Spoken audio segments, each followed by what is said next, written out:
Welcome to Sudipta learning. Sudipta লার্নিংয়ে তোমাদের প্রত্যেকে স্বাগত জানাই। শিক্ষা সংক্রান্ত গুরুত্বপূর্ণ আপডেট পেতে হলে অবশ্যই সুদীপ্ত লার্নিং চ্যানেলটিকে সাবস্ক্রাইব করে রাখো। আজ আমি তোমাদের সঙ্গে আলোচনা করব ক্লাস 4th শ্রেণীর আমার গণিত অর্থাৎ অঙ্কের পাঠ্য বইয়ের পেজ নম্বর 4, 5 এবং 6 অর্থাৎ 4, 5, 6 পেজের বা পৃষ্ঠারের অঙ্কগুলো সমাধান দেখব। আমরা পূর্বের ক্লাসে পৃষ্ঠার নম্বর 1, 2, 3 অর্থাৎ পৃষ্ঠার নম্বর 1 থেকে 3 পর্যন্ত অঙ্কগুলির সমাধান দেখেছি। যারা এখনও পর্যন্ত আগের ক্লাসগুলো দেখোনি তারা অবশ্যই সেই ক্লাসগুলো দেখো, এবং এখনও পর্যন্ত যারা সুদীপ্ত লার্নিং চ্যানেলটিকে সাবস্ক্রাইব করেননি তারা অবশ্যই শিক্ষা সংক্রান্তর জন্য এবং নিজেদের পড়াশোনার জন্য চ্যানেলটিকে অবশ্যই সাবস্ক্রাইব করে রাখো। তা চলো প্রথমেই আমরা দেখব পৃষ্ঠা নম্বর 4 কি বলেছে দেখো। পৃষ্ঠা নম্বর 4-এ বলা হয়েছে স্কুল থেকে পিকনিকে যায়। তাহলে কি একদম শেষ অর্থাৎ ডিসেম্বর মাস এখন চড়ুই ভাতি বা পিকনিক করার একটি উপযুক্ত সময়। ঠিক স্কুল থেকে পিকনিকে যায়, গল্পটির নাম স্কুল থেকে কোথায় যায়? পিকনিকে যায়। তা চলো বলা হয়েছে আমাদের স্কুল থেকে 26শে ডিসেম্বর পিকনিকে নিয়ে যাওয়া হবে। তাহলে আমাদের স্কুলে কবে পিকনিকে নিয়ে যাওয়া হবে? 26শে ডিসেম্বর। ভালো কথা, আমরা পিকনিকে যাওয়ার তালিকা তৈরি করলাম। এবার তোমরা দেখো একটি তালিকা তৈরি করা হয়েছে। প্রথম শ্রেণী অর্থাৎ ক্লাস 1, প্রথম শ্রেণী থেকে যাবে কতজন? 27 জন। দ্বিতীয় শ্রেণীর অর্থাৎ দ্বিতীয় শ্রেণী হচ্ছে ক্লাস 2, ক্লাস 2 থেকে যাচ্ছে 32 জন। এবং তৃতীয় শ্রেণী অর্থাৎ ক্লাস 3 থেকে যাবে 29 জন। এবং ক্লাস 4th শ্রেণী অর্থাৎ ক্লাস 4-এর থেকে যাচ্ছে কতজন? 35 জন। এটি কি করলাম না একটি আমাদের পিকনিকে যাবার তালিকা তৈরি করলাম। এবার চলো বলা হয়েছে যে ড্যাশ শ্রেণীর তুলনায় তৃতীয় শ্রেণীতে বেশি সংখ্যক ছেলেমেয়েরা পিকনিকে যাবে। কোন শ্রেণীর তুলনায় তৃতীয় শ্রেণীর বেশি সংখ্যক ছেলেমেয়েরা পিকনিকে যাবে? তাহলে তৃতীয় শ্রেণী মানে কতজন? 29 জন। কোন শ্রেণীর তুলনায় বেশি জন যাচ্ছে? না প্রথম শ্রেণী 27 জন আছে, দ্বিতীয় শ্রেণীতে 32 জন আছে, চতুর্থ শ্রেণীতে 35 জন আছে। তাহলে কোন শ্রেণীর তুলনায় তৃতীয় শ্রেণীতে বেশি সংখ্যক ছেলেমেয়েরা পিকনিকে যাবে? তাহলে এক্ষেত্রে আমরা লিখব প্রথম শ্রেণীর তুলনায়। বোঝা গেল? তাহলে প্রথম শ্রেণীর তুলনায় তৃতীয় শ্রেণীতে বেশি সংখ্যক ছেলেমেয়েরা পিকনিকে যাবে। আবার দ্বিতীয় শ্রেণীর তুলনায় ড্যাশ শ্রেণীর বেশি সংখ্যক ছেলেমেয়েরা পিকনিকে যাবে। তাহলে দেখো দ্বিতীয় শ্রেণীর তুলনায় চতুর্থ শ্রেণীতে বেশি জন ছাত্রছাত্রী যাচ্ছে, তাহলে এক্ষেত্রে হবে চতুর্থ, চ ত হস্য থয় রেব। তাহলে কি বললাম দেখে নাও, প্রথম শ্রেণীর তুলনায় তৃতীয় শ্রেণীতে বেশি সংখ্যক ছেলেমেয়েরা পিকনিকে যাবে। আবার দ্বিতীয় শ্রেণীর তুলনায় চতুর্থ শ্রেণীতে বেশি সংখ্যক ছেলেমেয়েরা পিকনিকে যাবে। এবার দেখি আমরা গ্রেটার দ্যান এবং লেস দ্যান কোথায় বসাবো, অর্থাৎ কোথায় আমরা হাসিন্য বসাবো। চলো তাহলে পেলাম 27 আর 29, অর্থাৎ 27টি কোন শ্রেণীর ছাত্রছাত্রী ছিল? প্রথম শ্রেণীর ছাত্রছাত্রী ছিল। এবং 29 জন, এই 29টা কোন শ্রেণীর ছাত্রছাত্রী ছিল? তৃতীয় শ্রেণীর ছাত্রছাত্রী ছিল। সুতরাং 27 এবং 29-এর মধ্যে 29 সংখ্যাটি বড়, তাই 29-এর দিকে আমরা কি করে দেবো? গ্রেটার দ্যান দিয়ে দেবো। তাহলে কে বড়? 29 বড়। কে ছোট? 27 ছোট। এবার চলো 32 আর 35, 32টা কোন শ্রেণীর ছাত্রছাত্রী ছিল? না 32টা ছিল দ্বিতীয় শ্রেণীর ছাত্রছাত্রী। এবং 35টা হচ্ছে কোন শ্রেণীর ছাত্রছাত্রী ছিল? না 35টা ছিল চতুর্থ শ্রেণীর ছাত্রছাত্রী। তাহলে প্রথম শ্রেণী, দ্বিতীয় শ্রেণী, তৃতীয় শ্রেণী এবং চতুর্থ শ্রেণীর মধ্যে প্রথম এবং তৃতীয়, প্রথম শ্রেণী এবং তৃতীয় শ্রেণী ধরলে তৃতীয় শ্রেণী থেকে বেশিজন ছাত্রছাত্রী গিয়েছে। আবার দ্বিতীয় শ্রেণী এবং চতুর্থ শ্রেণী ধরলে দ্বিতীয় শ্রেণীর তুলনায় চতুর্থ শ্রেণীর ছাত্রছাত্রী বেশি গিয়েছে। সুতরাং 32 আর 35-এর মধ্যে 35 বড়, তাই 35 থেকে আমরা কি করব, হাতচিহ্ন করে দেব। এবার চলো, পিকনিকে সবচেয়ে কম সংখ্যক ছেলেমেয়েরা যাবে ড্যাশ শ্রেণী। অর্থাৎ পিকনিকে দেখো প্রথম শ্রেণী থেকে 27 জন, দ্বিতীয় শ্রেণী থেকে 32 জন, তৃতীয় শ্রেণী থেকে 29 জন এবং চতুর্থ শ্রেণী 35 জন। তাহলে সব থেকে কম যাচ্ছে কোন শ্রেণী, না প্রথম শ্রেণী। তাহলে প্রথম শ্রেণী ছাত্রছাত্রীরা সব থেকে কম যাচ্ছে, পয়রপলা থ মো, প্রথম হলো। এবং সব থেকে বেশি সংখ্যক ছেলেমেয়েরা যাবে কোন শ্রেণী, না চতুর্থ শ্রেণী। তাহলে চ তস থয়রে, চতুর্থ শ্রেণী। তাই পেলাম 35 গ্রেটার দেন 32, তারপর হবে 29, তারপরে হবে 27। এবার দেখি, প্রথম বাসে 62 জন এবং দ্বিতীয় বাসে 61 জন গিয়েছিল। তাই ড্যাশ বাসে ছাত্রী সংখ্যা অর্থাৎ যাত্রী সংখ্যা গ্রেটার দেন দিয়েছে, দিয়ে ফের আবার ড্যাশ দিয়েছে, দেখো ড্যাশ বাসে যাত্রী সংখ্যা। তাহলে কি হবে বলো তো, অর্থাৎ প্রথম বাসে কতজন যাত্রী যাচ্ছে, 62 জন, এবং দ্বিতীয় বাসে কতজন যাচ্ছে, 61 জন যাত্রী যাচ্ছে।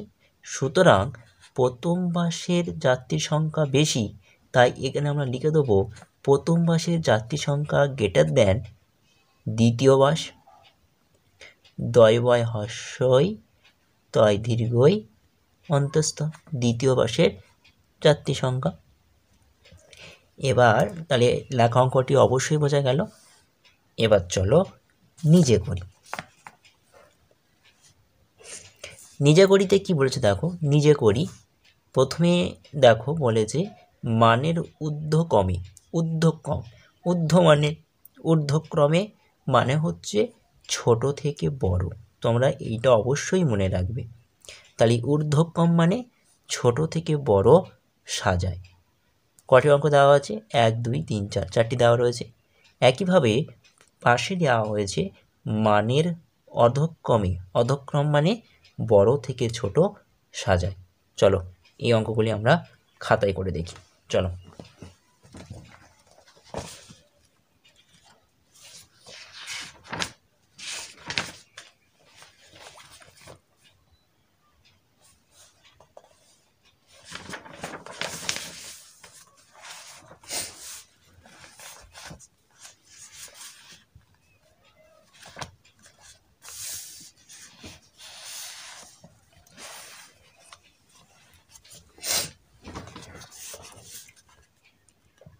তাহলে প্রথমে কি বলা হয়েছে দেখো, প্রথমে একের দাগের বলা হয়েছে মানের ঊর্ধ্বক্রমে সাজায়। তাহলে ঊর্ধ্বক্রম মানে হচ্ছে ছোট থেকে বড় সাজায়। অঙ্কটা দেওয়া আছে একের দাগে 326, 329 এবং 321। এই অঙ্কটিকে আমার প্রথমে কি করতে হবে, না মানের ঊর্ধ্বক্রমে সাজাতে হবে, অর্থাৎ ছোট থেকে বড় সাজাবো। তাহলে এক্ষেত্রে আমরা যদি অঙ্কটা করি 326, 329, 321, একের ঘরে দেখো তো, একের ঘরে 1, একের ঘরে অর্থাৎ এককের ঘরে 1, এককের ঘরে 9, এককের ঘরে 6। আবার এই অঙ্কের দিকে তাকাও, দশকের ঘরে 2, আবার এরও দশকের ঘরে 2, এরও দশকের ঘরে 2, শতকের ঘরে 3, শতকের ঘরে 3, শতকের ঘরে 3। তার মানে এককের ঘরের অঙ্কগুলো আমরা দেখব, অর্থাৎ এর এককের ঘরে 1 আছে, এর এককের ঘরে 9 রয়েছে, এর এককের ঘরে 6 রয়েছে। তাহলে সব থেকে ছোটো কে, না সব থেকে ছোটো হচ্ছে 321, তারপর 6, তাহলে 326, তারপর কত হবে, না 329। তাহলে উত্তর লিখে দেবো যে নির্ণীয় মানের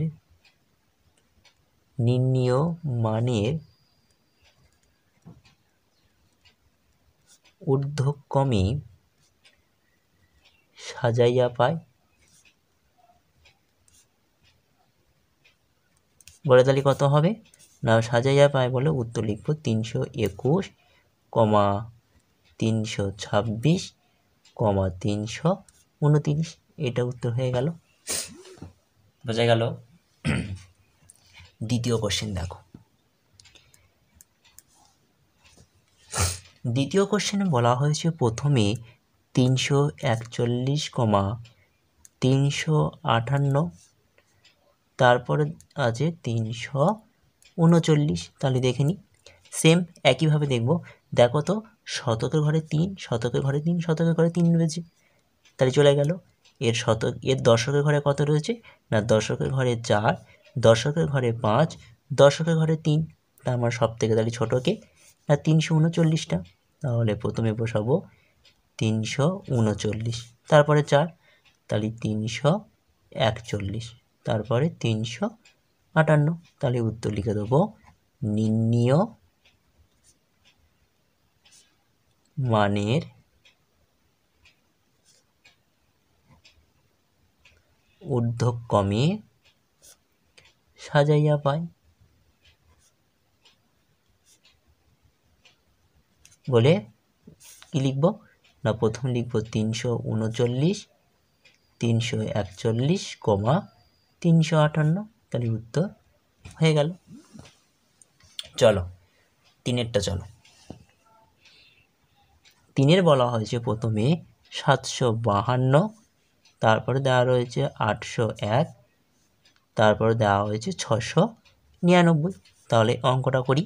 তাহলে দেখো তো প্রথম অঙ্কের শতকের ঘরে 7 রয়েছে, দ্বিতীয় অঙ্কটির শতকের ঘরে 8 রয়েছে এবং তৃতীয় অঙ্কটির শতকের ঘরে কত রয়েছে 6। তাহলে 6 ছোট, তাহলে প্রথমে হবে 699, তারপর কি 7, তাহলে 752, তারপরে 801। তাহলে উত্তর লিখব যে নির্ণীয় মানের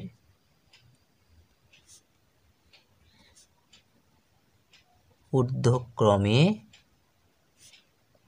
সাজাইয়া পায়।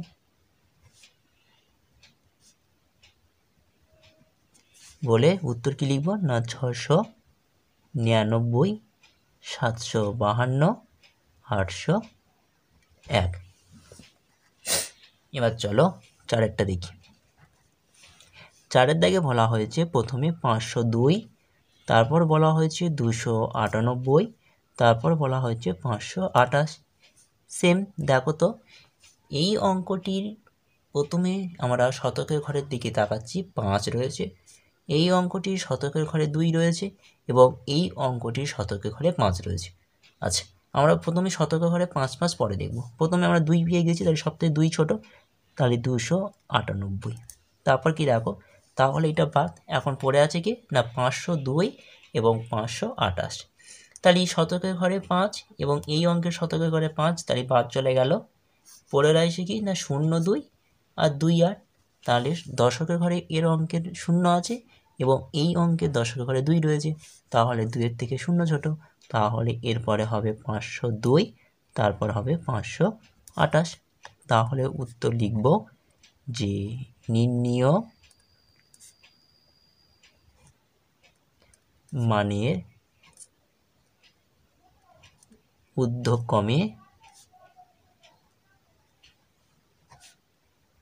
সাজাইয়া পায়। বলে উত্তর লিখব 298, তারপর লিখব 502, তারপর লিখব 528। হয়ে গেল।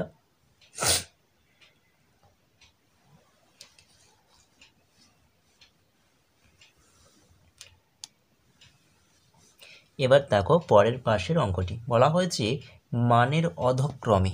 অধক্রম মানে কি না, অধক্রমে এটির মানে হচ্ছে বড় থেকে ছোট সাজানো, বড় থেকে ছোট। এইটা তোমাদের ভালো করে মনে রাখতে হবে, এই লাইনটা। অর্থাৎ অধক্রমে মানে হচ্ছে বড় থেকে ছোট, আর ঊর্ধ্বক্রমে, ঊর্ধ্বক্রমে মানে হচ্ছে ছোট থেকে বড়।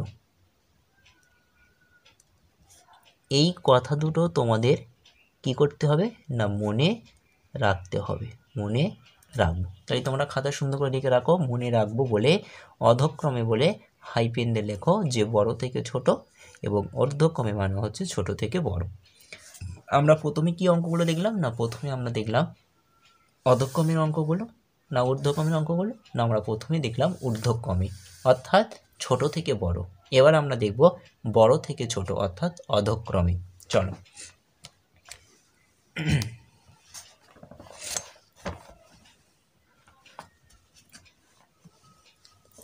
প্রথমেই দেখো একেতে বলা হয়েছে প্রথমে 210, তারপর বলা হয়েছে 219, তারপর বলা হয়েছে 216। বললাম কি অধক্রমে সাজাবো অর্থাৎ বড় থেকে ছোট সাজাবো। তাহলে এই অঙ্কটি প্রথমে দেখো শতকের ঘরে কে রয়েছে না শতকের ঘরে হচ্ছে 2, এই অঙ্কটির শতকের ঘরে কে রয়েছে 2, এবং এই অঙ্কটির শতকের ঘরে 2। তাহলে 2 2 2 সব কমন, বাদ দিয়ে দাও। এই অঙ্কটির দশকের ঘরে 1 রয়েছে, এই অঙ্কটির দশকের ঘরে 1 রয়েছে, এই অঙ্কটির দশকের ঘরে 1 রয়েছে। তার মানে প্রত্যেকটা ঘরে সমান রয়েছে, বাদ দাও। এবার দেখো এককের ঘরে 0, এককের ঘরে 9, এককের ঘরে 6। তাহলে কে বড়, 0 বড়, 9 বড় না 6 বড়? 9 বড়। তাহলে প্রথমে হবে 219, তারপর 0 6-এর মধ্যে কে বড়, 6 বড়, তাহলে হবে 216, তারপর হবে 210। তাহলে উত্তর কিভাবে লিখবে না উত্তর লিখবে যে নির্ণীয় মানের অধক্রমে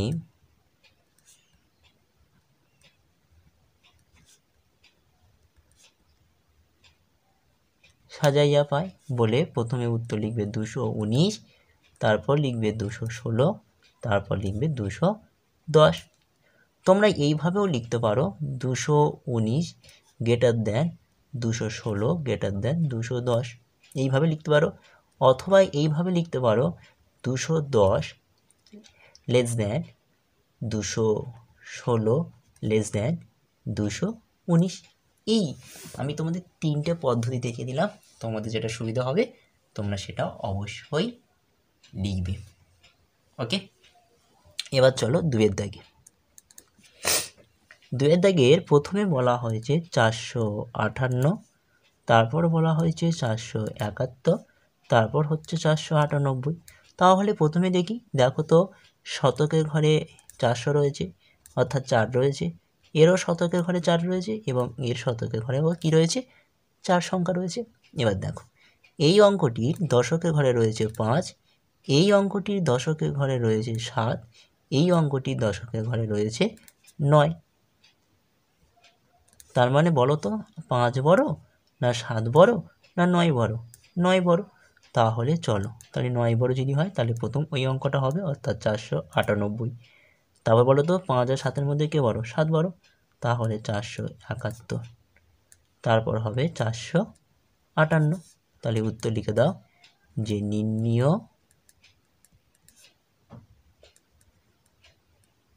মানের অধক্রমে